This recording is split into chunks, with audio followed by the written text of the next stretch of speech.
Maybe your meditation teacher or someone who thinks he's very wise has told you that you have to live in the present, just forget about the future, it doesn't exist.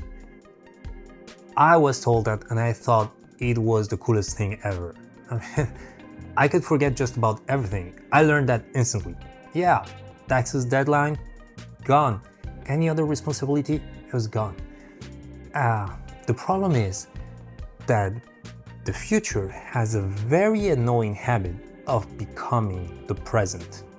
And when that happens, past you has left a mess for present you, or present you to future you, or something like that. So today we're going to talk about toilet paper, kung fu, and living in the present. First things first. Can you see the future? No. Okay, so can you hear the future? Or can you touch it or smell it? Is there any proof of that future that you're worrying about? No. So what your meditation teacher told you is actually true. Future isn't real. Good.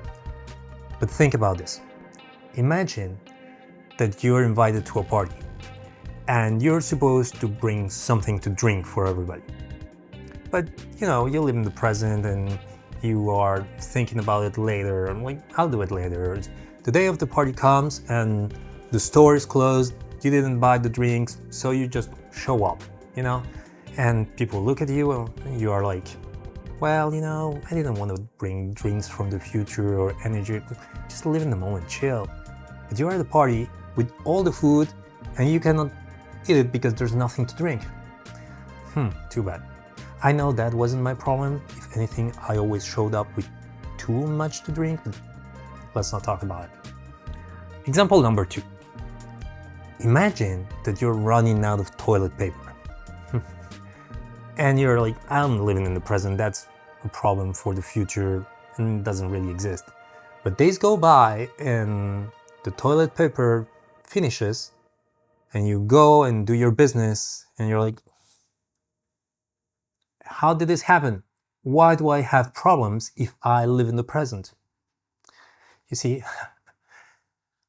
do not worry about the future is not ignoring that the future exists. How do you reframe it? The best way I find to do it is stop thinking of the future as somewhere to be or a place to go, and thinking of the future of something that you want to build. You know that when you're building things, you cannot just make things appear out of thin air. Sorry about that. Well, but we all know that that's an illusion. I mean, you cannot just make things appear. You have to build them block by block. You have to put the bricks one on top of the other. You cannot build tomorrow the second floor if you don't show up today to build the first floor. You see? But you cannot build all of the future, I hear you say. That is very true. And here's where Kung Fu comes in very handy. Here in the West, we think that Kung Fu means fighting or something like that. And actually, no. Kung means quality work or well done work. And Fu, continuous or overtime. So it is the art of the quality work done over time. You train every day to become a Kung Fu master. Think of what Bruce Lee said. Be water, my friend. No, not that. You must free your ambitious mind and learn the art of dying. Not that either. Okay. He said, imagine that you're in a fight. The moment you start thinking of the trophy or the outcome of the fight, that's the moment you lose it, because your opponent is in the room and your mind is not. No.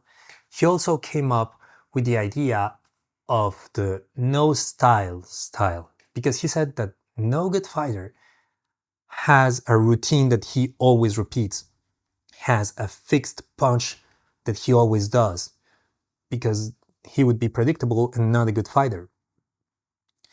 Maybe he said, bite if you have to bite, but do not plan on biting, because that's the fastest way to lose your teeth.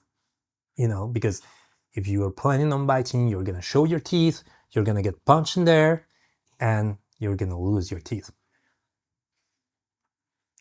There you go, you see? So you have to train for it, be there, and be attentive to what your opponent is sending you in this present moment, so you can win the fight or the trophy or whatever. Buddhists have a very beautiful way of saying it. They say the past is memory, the future is imagination, the present is the only real thing there is. There you go. So living in the present is not, for monks or for people who doesn't have dentist appointments. It is actually the most practical thing that you can do to build the future that you want to have. Those are my thoughts. Leave me a comment, tell me what's the future that you want to have, or that's the future that you're worried about, or the responsibility that you were running from, and subscribe to this channel for more videos like this. See you next week.